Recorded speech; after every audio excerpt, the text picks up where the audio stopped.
السلام علیکم.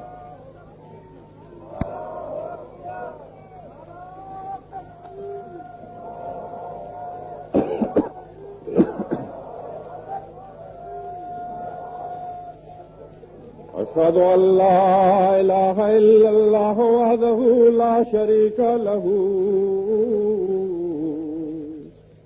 وأشهد أن محمدا عبده ورسوله. أما بعد فأعوذ بالله من الشيطان الرجيم. بسم الله الرحمن الرحيم. الحمد لله رب العالمين الرحمن الرحيم مالك يوم الدين. إياك نعبد وإياك نستعين. اهدنا الصراط المستقيم صراط الذين أنعمت عليهم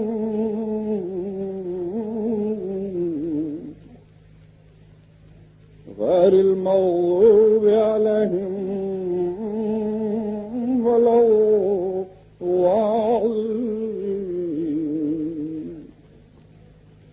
ما كان محمد أبا أحد من رجالكم ولكن رسول الله وخاتم النبيين وكان الله بكل شيء عليما. وإني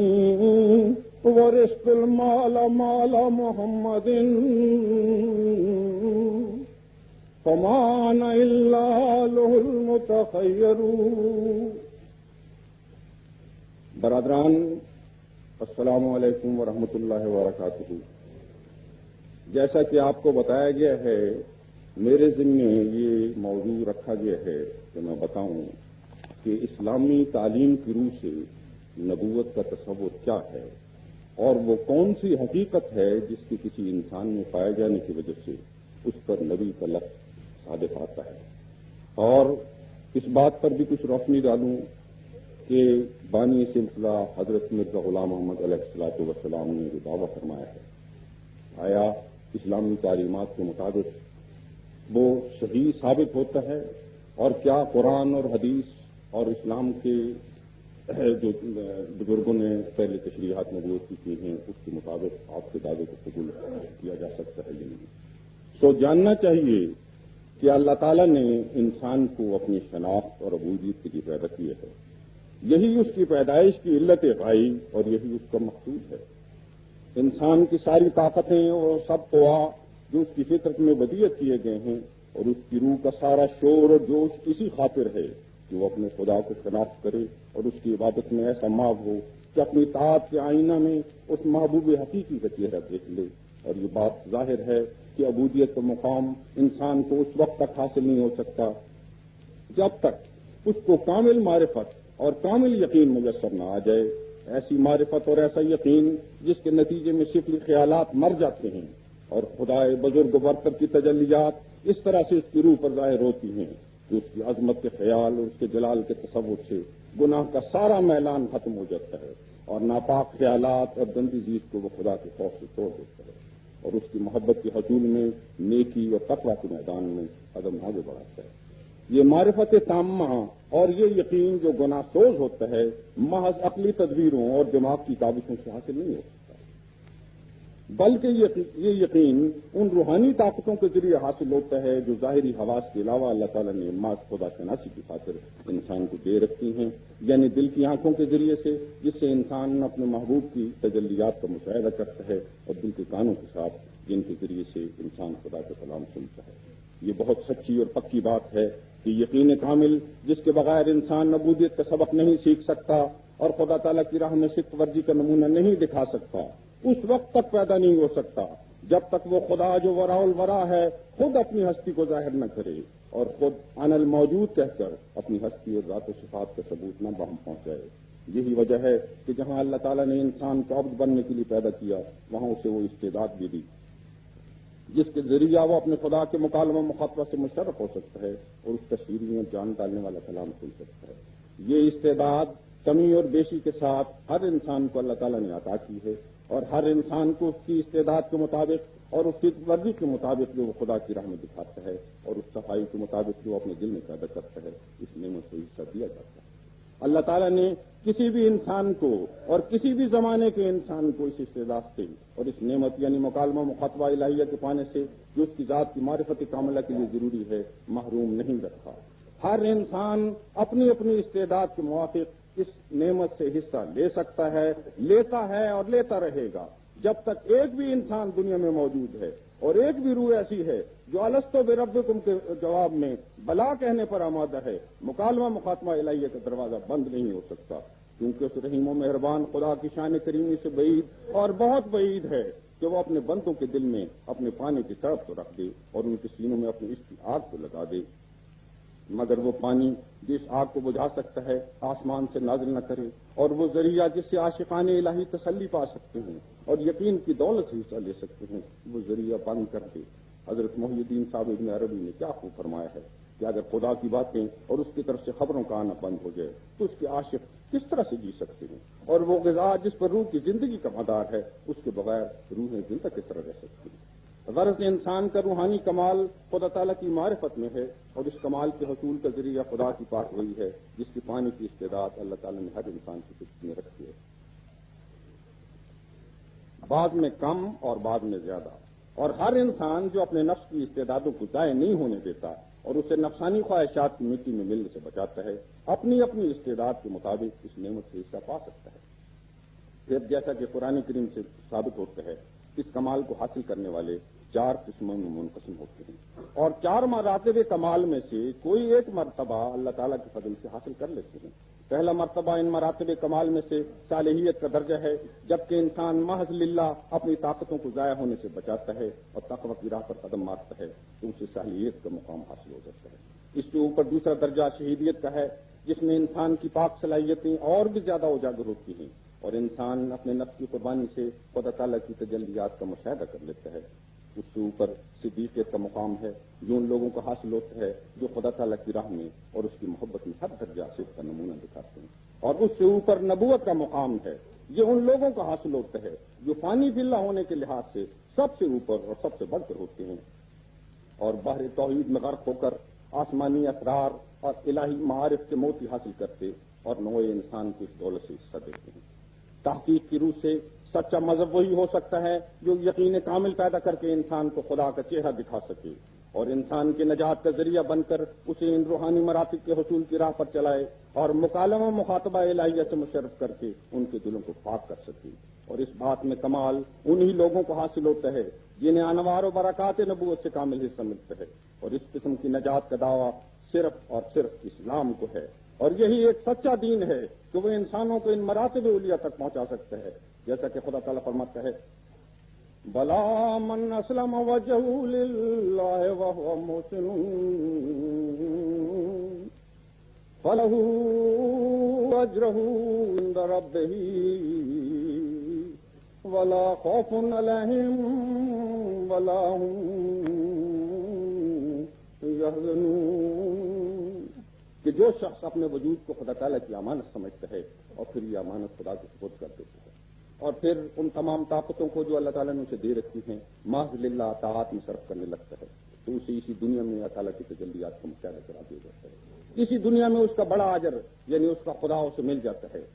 اور جو جسے خدا حاصل ہو جاتا ہے تو فرمایا لا خوف علیہم ولا هم یحزنون، کون ہے جو ان کو کچھ بتا سکتا ہے؟ خوف ان کے پاس نہیں آ سکتا اور غم ان کو پریشان نہیں کر سکتا کیونکہ وہ اپنے محبوب کے اپنے قادر و مقتدر خدا کی گود میں ہوتے ہیں۔ گویا کہ اسلام کا لفظ ہی جو کامل نجات اور دیدار الہی پر دلالت کرتا ہے مستلزم ہے اس بات کو کہ ضرور اس کے پیرووں میں سے ایسے لوگ ہوں جو انوار و برکات نبوت اپنے اندر رکھتے ہوں پھر ان میں سے جو کامل طور پر فنا فی الرسول کے مقام پر ہو وہ ذلی طور پر محمد اور احمد کا نام پا کر نبی کہلائے. جیسا کہ میں بیان کر چکا ہوں، قرآن کریم سے ثابت ہوتا ہے کہ یہ انعام جس کے حصول کے نتیجے میں کوئی شخص نبی کہلاتا ہے، اگرچہ کامل طور پر تو اس نعمت کا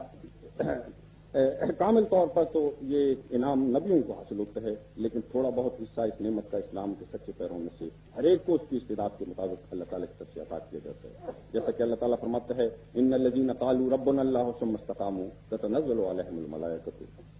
کہ جو لوگ ربنا اللہ کہتے ہیں یعنی خدا سے محبت کا تعلق قائم کرتے ہیں اور ایمان کا دعویٰ کرتے ہیں، اور پھر اس کے بعد خدا تعالیٰ ان کو آزماتا ہے یہ دیکھنے کے لیے کہ آیا وہ اپنے عشق و محبت کے دعوے میں سچے بھی ہیں، یہ جو ہی لاکھ و گزاف کے طور پر محبت کا دعویٰ کر رہے ہیں. اور اللہ تعالیٰ مختلف قسم کے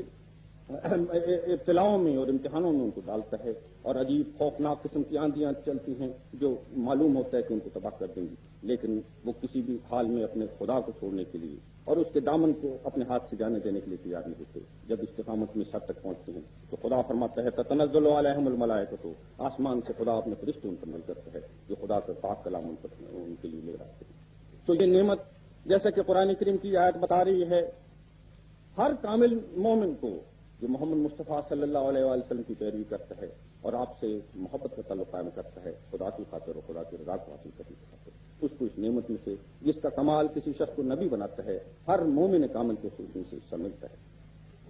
بس اس آیت سے ثابت ہوا کہ تمام مذاہب میں سے سچا دین اور زندہ مذہب صرف اسلام ہی ہے، کیونکہ یہی وہ مذہب ہے جو انسان کو سچی نجات کی راہ دکھاتا ہے اور ان مراتب اولیاء تک ان کی رہنمائی کرتا ہے جن کا حصول اس کی پیدائش کی علت وائی ہے. یہی ایک مذہب ہے جس کے ساتھ خدا کے زندہ نشانات ہیں، اور یہی وہ شجرہ طیبہ ہے جو ہر زمانہ میں باذن الہی اپنے پھل دیتا ہے اور اس طرح اپنی زندگی کا ثبوت بہم پہنچاتا ہے. اسلام اس وقت موسیٰ کا طور ہے جہاں خدا بول رہا ہے، وہ خدا جو نبیوں سے کلام کرتا تھا اور پھر چپ ہو گیا، آج وہ ایک مسلمان کے دل میں کلام کر رہا ہے. غرض انسان کا عظیم الشان مقصد جس سے وہ گناہوں اور گندگی سے نجات پا سکتا ہے یہی ہے کہ اسے خدا تعالیٰ کی ذات و صفات پر اور اس کے وعدوں پر اور قیامت پر کامل یقین پیدا ہو. اور یہ یقین پیدا نہیں ہو سکتا، ہرگز پیدا نہیں ہو سکتا جب تک خدا تعالیٰ خود اس کے سامان نہ کرے اور اپنے کلام کے ذریعے اپنی ہستی کو ثبوت نہ دے.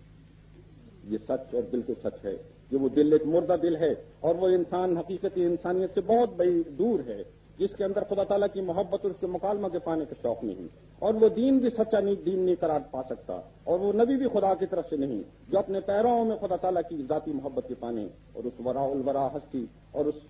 محبوب ازلی سے ہم کلام ہونے کی طرف نہ پیدا کر دے اور پھر اس کے حصول کے ذرائع نہ عطا کرے.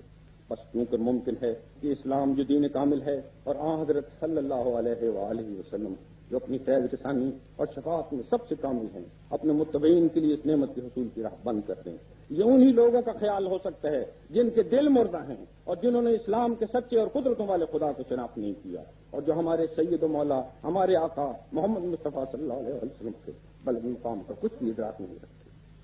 اور اپنی تنگ دلی اور اپنے دل کے بخل کو اس کامل انسان کی طرف منسوخ کرتے ہیں جس کے متعلق خدا تعالیٰ آسمان سے گواہی دیتا ہے کہ وما هو علی الغیب بضنین، کہ ہمارا یہ رسول غیبی خزانوں کو لٹانے میں کسی قسم کے بخل سے کام نہیں لیتا. حقیقت یہ ہے کہ ہمارے سید و مولا شفیع الورا محمد مصطفیٰ صلی اللہ علیہ وسلم نے یہ راہ بند نہیں کی، بلکہ آپ کی شفقت اور رحمت نے اور آپ کی شفاعت نے اس نعمت کے حصول کی راہ پہلے سے بڑھ کر کھول دی ہے. حضرت مسیح موعود علیہ الصلوۃ والسلام فرماتے ہیں جس کامل انسان پر قرآن شریف نازل ہوا اس کی نظر محدود نہ تھی اور اس کی عام غم خاری اور ہمدردی میں کچھ قصور نہ تھا، بلکہ کیا با اعتبار زمان اور کیا با اعتبار مکان اس کے نفس کے اندر کامل ہمدردی موجود تھی. اس لیے قدرت کی تجلیات کا پورا اور کامل حصہ اس کو ملا اور وہ خاتم الانبیاء بنے، مگر ان معنوں سے نہیں کہ آئندہ اس سے کوئی روحانی فیض نہیں ملے گا، بلکہ ان معنوں سے کہ وہ صاحب خاتم ہے، بجز اس کی مہر کے کوئی فیض کسی کو نہیں پہنچ سکتا اور اس کی امت کے لیے قیامت تک مکالمہ اور مخاطبہ الہیہ کا دروازہ کبھی بند نہ ہوگا اور بجز اس کے کوئی نبی صاحب خاتم نہیں. ایک وہی ہے جس کی مہر سے ایسی نبوت مل سکتی ہے جس کے لیے امتی ہونا لازمی ہے، اور اس کی ہمت اور ہمدردی نے امت کو ناقص حالت پر چھوڑنا نہیں چاہا اور ان پر وحی کا دروازہ جو حصول معرفت کی اصل جڑ ہے بند رہنا گوارا نہیں کیا. ہاں، اپنی ختم رسالت کا نشان قائم رکھنے کے لیے یہ چاہا کہ فیض وحی آپ کی پیروی کے وسیلے سے ملے اور جو شخص امتی نہ ہو اس پر وحی الہی کا دروازہ بند ہو تو خدا نے ان معنوں سے آپ کو خاتم الانبیاء ٹھہرایا، لہذا قیامت تک یہ بات قائم ہوئی کہ جو شخص سچی پیروی سے اپنا امتی ہونا ثابت نہ کرے اور آپ کی مطابعت میں اپنا سارا وجود محو نہ کر لے، ایسا انسان قیامت تک نہ کوئی کامل وحی پا سکتا ہے اور نہ کامل منہم ہو سکتا ہے، کیونکہ مستقل نبوت حضرت صلی اللہ علیہ وآلہ وسلم پر ختم ہو گئی ہے، مگر ذلی نبوت جس کے معنی ہیں کہ محض فیض محمدی سے وحی پانا، وہ قیامت تک باقی رہے گی تا انسانوں کی تکمیل کا دروازہ بند نہ ہو اور تا یہ نشان دنیا سے مٹ نہ جائے کہ حضرت صلی اللہ علیہ وآلہ وسلم کی ہمت نے قیامت تک یہی چاہا ہے کہ مکالمات اور مخاطبات الہیہ کے دروازے کھلے رہیں اور معرفت الہیہ جو مدار نجات ہے مفقود نہ ہو جائے۔ یہی مضمون اللہ تعالیٰ نے اس آیت میں بیان فرمایا ہے، جو فرمایا کہ من یطع اللہ والرسول فاولئک مع الذین انعم اللہ علیہم من النبیین والصدیقین والشہداء والصالحین وحسن اولئک رفیقا، کہ جو اللہ اور اس کے اس کامل رسول محمد مصطفیٰ صلی اللہ علیہ وسلم کی پیروی کرتا ہے، اسے خدا تعالیٰ منعم علیہ گروہ میں ضرور شامل کر دیتا ہے۔ فاولئک مع الذین انعم اللہ علیہم، وہ اس گروہ میں شامل ہو جاتے ہیں جو منعم علیہ لوگوں کا گروہ ہے، جن کے ساتھ خدا تعالیٰ کا خاص معاملہ اور ان پر خاص انعامات نازل ہو کرتے ہیں۔ اور وہ گروہ فرمایا کہ من النبیین، نبی ان میں نبی شامل ہوتے ہیں، صدیق ہوتے ہیں، شہداء ہوتے ہیں، صالحین ہوتے ہیں۔ یہ منعم علیہ کا گروہ 4 قسم کے لوگوں پر منقسم ہوتا ہے، کچھ ان میں سے نبوت کے مقام تک پہنچتے ہیں، کچھ صدیقیت کے مقام تک پہنچتے ہیں، کچھ شہادت کے مقام تک پہنچتے ہیں اور کچھ صالحیت کے مقام تک پہنچتے ہیں۔ یہ آیت صاف طور پر بتا رہی ہے کہ اس نعمت قرب اور مکالمہ مخاطبہ الہیہ کے دروازے اور معرفت تامہ اور کامل یقین حاصل کرنے کی راہیں اس امت پر بند نہیں، بلکہ یہ امت حضرت صلی اللہ علیہ وآلہ وسلم کے فیضان اور قوت قدسیہ کی مدد سے اس نعمت سے کامل حصہ پاتی ہے۔ اب رہا یہ سوال کہ نبوت ہے کیا چیز اور اس کی حقیقت کیا ہے، اور اسلام نے جو نبوت کا تصور پیش کیا اس کی روح سے کب اور کن معنوں میں اس لفظ کا اطلاق کسی انسان پر ہو سکتا ہے، یہ سوال نہایت اہم ہے، اور اسی بات کے صحیح طور پر نہ سمجھنے کی وجہ سے مسلمانوں نے ٹھوکر کھائی ہے اور خدا کے مامور کا انکار کر کے اپنے اوپر انہوں نے خدا کے فضلوں اور اس کے دین کی خدمت کی عزت پانے کے دروازے بند کر لیے ہیں۔ بات یہ ہے کہ جو زمانے نبوت سے دوری ہوتی جاتی ہے، انسانوں کے دلوں میں افسردگی پیدا ہو جاتی ہے اور خدائی نور کو دیکھنے کی صلاحیت کم ہوتی چلی جاتی ہے، یہاں تک کہ آخر کار ان کے دل مردہ ہو جاتے ہیں اور خدا کے نور کو پہچاننے اور اس کو شناخت کرنے کی اہلیت ان سے مفقود ہو جاتی ہے۔ تب اللہ تعالیٰ جو نہیں چاہتا کہ نبیوں کو لایا ہوا نور دنیا سے مٹ جائے اور اس کی شناخت کے ذریعے سے انسان محروم ہو جائے، آسمان سے پانی نازل کر کے مردہ دلوں میں پھر زندگی پیدا کرتا ہے، جیسا کہ فرماتا ہے اعلموا ان اللہ یحیی الارض بعد موتہا، زمین مر چکی ہے اور انسانوں کے دلوں میں مردنی پیدا ہو گئی ہے، لیکن خدا قادر فرماتا ہے کہ ہم آسمان سے پانی نازل کریں گے اور اس پانی کے ذریعے سے ایک نئی زندگی اور ایک نئی بہار پیدا کر دیں گے۔ خدا کے نبی خدا کا نور ہوتے ہیں اور ان کے نور کو وہی شناخت کر سکتا ہے جس کے اندر کسی قدر وہی مادہ نورانیت پایا جاتا ہے۔ جس طرح سورج کی روشنی سے وہی شخص فائدہ حاصل کر سکتا ہے جس کی آنکھوں کے اندر بینائی کا نور ہو، بس نبوت سے دوری کے نتیجے میں انسانوں کے اندر نور کو پانے اور شناخت کرنے کی صلاحیت کم ہو جاتی ہے اور وہ نبوت کی حقیقت کو نہ سمجھنے کی وجہ سے نبوت کے متعلق عجیب عجیب تصور قائم کر لیتے ہیں اور اس بارے میں ان کے اندر تضاد خیالی پیدا ہو جاتی ہے جو انہیں حق کے قبول کرنے سے محروم کر دیتی ہے۔ اللہ تعالیٰ قرآن کریم میں فرماتا ہے کہ آکان للناس عجبا ان اوحینا الی رجل منہم ان انذر الناس وبشر الذین آمنوا ان لهم قدم صدق عند ربهم قال الكافرون ان هذا لساحر مبین۔ اس آیت میں اللہ تعالیٰ نے بتایا ہے کہ جب بھی خدا کی طرف سے کوئی نبی آتا ہے تو اس وقت کے لوگوں کے دل حقیقت نبوت اور انوار نبوت سے اس حد تک دور ہو چکے ہوتے ہیں کہ نبوت کی اصلی نفوس اور اس کے خد و خال ان کے ذہن سے بکل ماہ ہو جاتے ہیں۔ اس لیے نبی کا دعویٰ انہیں عجیب اور اوپرا معلوم ہوتا ہے اور حد درجہ پست ہمت اور گناہوں میں گھرے ہونے کی وجہ سے وہ یہ بات باور کرنے کے لیے کسی طرح سے تیار نہیں ہوتے کہ کوئی شخص انہی میں سے ہوتے ہوئے ان کمالات عالیہ تک پہنچ جائے کہ وہ وہی الہی کا مورد ہو اور خدا تعالیٰ اسے اپنے حکم سے اصلاح خلق کے لیے مبعوث فرمائے۔ ایک طرف تو ان میں یہ پست خیالی پائی جاتی ہے اور حقیقت سے اتنی دوری اور بودھ ہوتا ہے، اور دوسری طرف وہ اس بات سے بھی غافل ہوتے ہیں کہ زمانہ کسی اصلاح کا متقاضی ہے اور اس بات کا انکار کرتے ہیں کہ کسی ربانی مسئلے کی ضرورت انسانوں کو ہے۔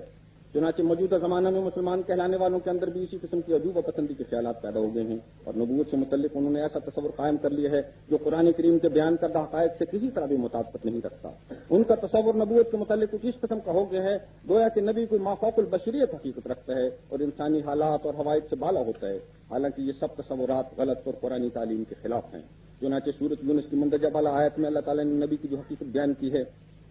وہ صرف اس قدر ہے کہ نبی انسانوں ہی میں سے ایک انسان ہوتا ہے جو اپنی پاک باطنی اور خدا کی راہوں میں فنا کی وجہ سے اس قابل ہوتا ہے کہ وہ خدا تعالیٰ کی تقدیر کے ظہور کا آلہ بن سکے، تب اللہ تعالیٰ اسے اپنے کلام سے مشرف فرما کر اپنے حکم سے اصلاح خلق کے لیے مبعوث فرماتا ہے۔ پھر نبی کے متعلق یہ بھی ایک غلط خیال قائم کیا گیا ہے کہ وہ بضرورت صاحب شریعت ہوتا ہے یا پہلی شریعت میں کمی بیشی کرتا ہے اور کسی دوسرے نبی کا متبع نہیں ہوتا، مگر یہ بات بھی قرآن شریف کے روح سے نبوت کی حقیقت میں شامل نہیں ہے۔ قرآن کریم سے نبوت کی حقیقت صرف اس قدر ثابت ہے کہ اللہ تعالیٰ اس سے بکثرت مکالمہ مخاطب فرماتا ہے، جسے نبوت کے مقام کے لیے چنتا ہے اس سے اللہ تعالیٰ بکثرت مکالمہ مخاطب فرماتا ہے، اور اس پر غیب کی باتیں جو عظیم الشان خبروں پر مشتمل ہوتی ہیں بڑی کثرت سے کھولی جاتی ہیں، اور اللہ تعالیٰ اسے نبی کا نام عطا فرما کر اصلاح خلق کے لیے مبعوث فرماتا ہے۔ چنانچہ حضرت مسیح موعود علیہ السلام فرماتے ہیں کہ آپ کے دشمنوں کو جو دھوکہ لگا ہے وہ ایک بدقسمتی کی وجہ سے لگا ہے کہ انہوں نے نبی کے حقیقی معنی پر غور نہیں کیا۔ نبی کے معنی صرف یہ ہیں کہ خدا سے بذریعہ وہی خبر پانے والا ہو اور شرف مکالمہ مخاطبہ الہیہ سے مشرف ہو۔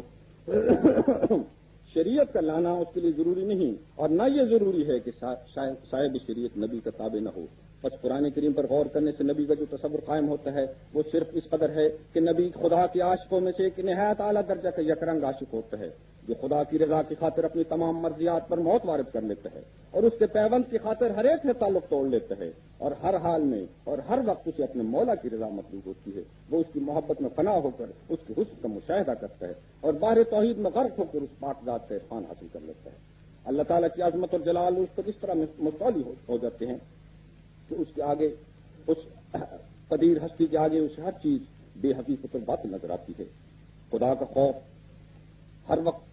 ان کے دلوں میں ہوتا ہے اور اس کی ساری لذات اسی پاک ذات سے تعلق رکھتی ہیں۔ اس کے دل کو خدا کے سوا کسی اور ذریعے سے قرار حاصل نہیں ہوتا۔ اگر ایک طرف تو ان لوگوں میں جنہیں مقام نبوت عطا کیا جاتا ہے اللہ تعالیٰ کی ذاتی محبت ہوتی ہے، اور دوسری طرف بنی نوع انسان کی ہمدردی، ان کی بھلائی کا بھی ایک عشق ان کے سینہ میں موجود ہوتا ہے کہ وہ خدا تعالیٰ کی مخلوق کو گمراہی میں پڑا ہوا اور خدا تعالیٰ کے فضلوں سے معذور نہیں دیکھ سکتے، اور ان کی حالت پر انہیں اس قدر رحم آتا ہے کہ ان کے فائدہ کی خاطر وہ مرنے کے لیے تیار ہو جاتے ہیں، اور ان کو ہدایت دینے کے لیے ان کی روح آستانہ الوہیت پر گر کر پانی کی طرف بہنے لگتی ہے۔ تب اللہ تعالیٰ جو اپنی غنا کی وجہ سے کسی کی ضلالت یا ہدایت کی پرواہ نہیں کرتا مگر وہ ساتھ ہی رحیم بھی ہے، اپنے ان پاک بندوں کی خاطر دنیا کی ہدایت کی طرف متوجہ ہوتا ہے اور ان کی تضرعات کو بپایا قبولیت جگہ دیتا ہے اور ان کی زاری کو سنتا ہے اور ان کی اس بے قراری کو دیکھ کر ان کی روح پر اپنی تجلی نازل کرتا ہے اور اپنی ذات کا کامل عرفان انہیں دیتا ہے اور اپنے کلام سے انہیں مشرف کر کے اپنے حکم سے انہیں اصلاح خلق کے لیے بھیجتا ہے، اور کیونکہ وہ راہ وفا میں حد درجہ صدق کے قدم دکھاتے ہیں اور خارق عادی تبدیلی اپنے مولا کے لیے پیدا کر لیتے ہیں، اس لیے ان کا خدا ان کے لیے وہ کام کرتا ہے جو دوسروں کے لیے نہیں کرتا اور ان کے لیے اپنی خاص تقدیر ظاہر کرتا ہے، اور کیونکہ ان کی ذات درمیان میں نہیں رہتی اس لیے اللہ تعالیٰ انہیں اپنی صفات کے ظہور کا آئینہ بناتا ہے اور اپنے نور میں سے انہیں نور دیتا ہے اور اپنے علم میں سے انہیں علم دیتا ہے، اور ان کے لیے ایسے نشان دکھاتا ہے جن سے صاف طور پر نظر آ جاتا ہے کہ خدا ان کے ساتھ ہے اور اس کی میت انہیں حاصل ہے۔ وہ خدا کی مجسم قدرت ہوتے ہیں، ان کے دوستوں سے خدا دوستی کرتا ہے اور ان کے دشمنوں کو خدا تعالیٰ دشمن ہو جاتا ہے، اور جو ان سے دشمنی کرتے ہیں اللہ تعالیٰ انہیں ہلاک کرنے کا ارادہ کرتا ہے۔ ہر ایک میدان میں خدا تعالیٰ ان کی مدد کرتا ہے، اور چونکہ وہ اللہ تعالیٰ کی رضا کی خاطر اپنی رضا ترک کر دیتے ہیں اور اس کے حکموں کے آگے اپنے آپ کو ایک مردہ کی طرح ڈال دیتے ہیں کہ گویا ان کی اپنی کوئی مرضی اور ارادہ نہیں، اس لیے ان کا خدا جو حد درجہ وفادار اور بہت رحیم ہے وہ بھی ان کی رضا جوئی کرتا ہے اور ان کی دعاؤں کو سنتا ہے اور انہیں بپائے قبولیت جگہ دیتا ہے اور ان کے ہر غم سے انہیں نجات عطا فرماتا ہے، اور انہیں آسمانی حقائق کو دیکھنے کے لیے وہ آنکھیں دیتا ہے جو دوسروں کو حاصل نہیں ہوتی، اور الہی باتوں کو سننے کے لیے وہ کان عطا فرماتا ہے جو دوسروں کو نہیں دیے جاتے، اور ہر وقت اپنا لطیف اور شیریں اور جام بخش کلام ان پر نازل کرتا ہے اور دقائق و حقائق شریعت ان پر کھولتا ہے اور معارف کے نہایت قیمتی موتی اور جواہر انہیں عطا کرتا ہے اور مصفہ غیب سے انہیں بکثرت حصہ دیتا ہے اور اپنی صفات کاملہ کے عرفان انہیں عطا کرتا ہے۔ وہ آئینہ خدا نما ہوتے ہیں اور خدا تعالیٰ کی تمام صفات ذلی طور پر ان میں منعکس ہو جاتی ہیں اور اللہ تعالیٰ کے اخلاق کا کامل رنگ ان میں پیدا ہو جاتا ہے۔ اس لیے جس طرح خدا تعالیٰ اپنے اخلاق اور اپنے حسن و احسان کی وجہ سے قابل محبت ہوتا ہے، ان برگزیدہ لوگوں کی محبت بھی اللہ تعالیٰ اپنی مخلوق کے دلوں میں پیدا کر دیتا ہے اور دل ایک طبی شوق اور ایک فطری جوش کے ساتھ ان کی طرف مائل ہوتے ہیں اللہ تعالیٰ عزیز ہے، وہ اپنی عزت میں سے ان کو جنہیں مقام نبوت کے لیے وہ پسند کرتا ہے عزت دیتا ہے، وہ ظاہر ہے ان پاک بازوں کو اپنے ظہور سے حصہ عطا فرماتا ہے۔ مختصر یہ ہے وہ تصور جو قرآن کریم پر غور کرنے سے نبی اور نبوت کے متعلق حاصل ہوتا ہے، اور یہی نبوت کی حقیقت ہے، نبوت جو موجودہ زمانے کے انسانوں کے ذہن میں پائی جاتی ہے۔ جس شخص کو بھی اللہ تعالیٰ نے اپنی پاک کتاب کا ذوق بخشا ہے، اگر وہ قرآن کریم کی ایک ہی صورت یعنی سورۃ الانبیاء پر غور کرے تو یہ تصور اور یہ حقیقت پوری وضاحت سے اس پر ظاہر ہو سکتے ہیں۔ اسی مفہوم کو اجمالاً اللہ تعالیٰ نے اس آیت میں بیان فرمایا ہے، جو فرمایا کہ عالم الغیب فلا یظہر علی غیبہ احدا الا من ارتضی من رسول، یعنی خدا تعالیٰ یہ ہے جو تمام غیب کی باتوں کو جانتا ہے، اور وہ اپنی غیب کی باتوں پر دوسرے انسانوں کو کامل طور پر علم غیب کی خبریں نہیں دیتا، الا من ارتضی من رسول، سوائے ان لوگوں کے جنہیں وہ رسالت اور نبوت کے لیے پسند کرتا ہے اور اپنی طرف سے اصلاح خلق کے لیے مبعوث فرماتا ہے۔ اس آیت میں اللہ تعالیٰ نے 3 باتوں کو نبوت کی حقیقت میں شامل قرار دیا ہے۔ اول یہ کہ انہیں کامل طور پر خدا کی رضا حاصل ہوتی ہے، اور اللہ تعالیٰ انہیں اپنی خدمت کے لیے اپنی صفات اور اپنی مرضیات کے ظہور کے لیے چن لیتا ہے اور اپنی ذات و صفات کے لیے گواہ رویت کے طور پر قرار دیتا ہے تاکہ ان کے ذریعے سے دنیا کو کامل معرفت اور کامل یقین حاصل ہو۔ دوم یہ کہ انہیں اظہار الغیب عطا ہوتا ہے، یعنی خدا تعالیٰ بڑی کثرت کے ساتھ ان کے ساتھ مکالمہ مخاطبہ فرماتا ہے، اور ان کو وہ علوم دیے جاتے ہیں جو دوسرے ذرائع سے حاصل نہیں ہوتے، اور غیب کی خبریں اور پیشگوئیاں اللہ تعالیٰ اس کثرت سے ان کو دیتا ہے کہ دوسرے لوگ ان کا مقابلہ نہیں کر سکتے۔ تیسرے یہ کہ اللہ تعالیٰ انہیں اپنے حکم سے اصلاح خلق کے لیے مبعوث کرتا اور نبی کا نام عطا فرماتا ہے، اور وہ خدا تعالیٰ کا پیغام صحیح اس کی مخلوق تک پہنچا دیتے ہیں اور اپنی طرف سے کوئی بات نہیں کہتے بلکہ وہی کہتے ہیں جو خدا تعالیٰ انہیں فرماتا ہے۔ پھر قرآن کریم کے ایک دوسرے موقع پر اللہ تعالیٰ فرماتا ہے کہ ما نرسل المرسلین الا مبشرین ومنذرین فمن آمن واصلح فلا خوف علیہم ولا هم یحزنون والذین کذبوا بآیاتنا یمسهم العذاب بما کانوا یفسقون، یعنی جن کو ہم اپنی طرف سے رسول بنا کر مبعوث کرتے ہیں ان میں کوئی بات بجز اس کے نہیں ہوتی تو مبشر و منذر ہوتے ہیں۔ گویا دوسرے لفظوں میں یوں کہو کہ وہ خدا کی مجسم قدرت ہوتے ہیں جن کے ذریعے خدا تعالیٰ کی بادشاہت اور مالکیت یوم الدین اور خدا تعالیٰ کے ارادوں کا ظہور ہوتا ہے۔ غرض حاصل مطلب آیت کا یہ ہے کہ اصل چیز نبوت اور رسالت میں مبشرات ہیں، باقی زوائد ہیں، یعنی شریعت لانا یا بغیر توسط کسی دوسرے نبی کی نبوت کو حاصل کرنا، ان امور کا نبوت کی حقیقت کے ساتھ کوئی تعلق نہیں۔ چنانچہ حدیث شریف میں جو ہمارے حضور صلی اللہ علیہ وسلم کا یہ فرمان آتا ہے کہ لم تبق من النبوۃ الا المبشرات، وہاں بھی اسی حقیقت کی طرف اشارہ ہے کہ نبوت یعنی خدا سے خبر پانا اور اس کی مرضیات پر اس کے کلام کے ذریعے مطلع ہونا اپنی اصل کے لحاظ سے باقی ہے۔ البتہ بعض زوائد جو اس کے ساتھ پہلے نبیوں کو ملتے تھے وہ اب حضور صلی اللہ علیہ وسلم کی آمد سے ختم ہو گئے، کیونکہ شریعت اپنے کمال کو پہنچ گئی اور خاتم النبیین صلی اللہ علیہ وآلہ وسلم جو کمالات روحانی کے حصول کا ذریعہ اور باب سلطانی کی چوکٹ ہے وہ ظاہر ہو گیا۔ ایک اور بات جو قرآن کریم سے نبوت کے متعلق ظاہر ہوتی ہے وہ یہ ہے کہ نبی کو خدا تعالیٰ غلبہ عطا فرماتا ہے اور دنیا اس کا مقابلہ نہیں کر سکتی۔ یہ ایک ایسی قوم ہے جو مر کر زندہ ہو جاتی ہے اور دنیا انہیں لاکھ مٹانا چاہے اور برباد کرنا چاہے مگر وہ ایسا نہیں کر سکتی، بالآخر وہی غالب آتے ہیں اور انہی کا مقصد پورا ہوتا ہے۔ جو ان کا گستاخی سے مقابلہ کرتا ہے وہ ٹکڑے ٹکڑے کر لیا جاتا ہے، اور جس پر وہ گرتے ہیں اسے ریزہ ریزہ کر دیتے ہیں۔ ان کا چہرہ خدا کا چہرہ اور ان کا ہاتھ خدا کا ہاتھ اور ان کی مرضی خدا کی مرضی ہوتی ہے، اور ان کی کوشش اپنی عزت و جلال کے لیے نہیں بلکہ اپنے قادر و مقتدر خدا کی تجلیات وہ دنیا پر ظاہر کرنا چاہتے ہیں، اور اس کی بادشاہی اور اس کی مالکیت یوم الدین کے ظہور ان کے منظر نظر ہوتا ہے۔ اس لیے ان کا مقابلہ کرنا خدا کا مقابلہ ہوتا ہے۔ بس خدا تعالیٰ ان کے لیے انتہائی غیرت دکھاتا ہے، اور جو لوگ شوخی اور بے باکی سے باز نہیں آتے اللہ تعالیٰ کا قہر ان پر نازل ہوتا ہے اور اس کی غیرت انہیں ہمیشہ کی لعنت کا مستحق بنا دیتی ہے۔ اللہ یعوذ باللہ۔ چنانچہ اللہ تعالیٰ فرماتا ہے کتب اللہ لاغلبن انا ورسلی، یہ خدا کا فیصلہ ہے، ایسا فیصلہ جو کبھی نہیں بدل سکتا اور جس میں کسی قسم کی تبدیلی ممکن نہیں ہے، کہ خدا ہی کی بات پوری ہو کے رہتی ہے اور خدا ہی کے رسول آ کر دنیا میں کامیاب ہو سکتے ہیں۔ بس نبی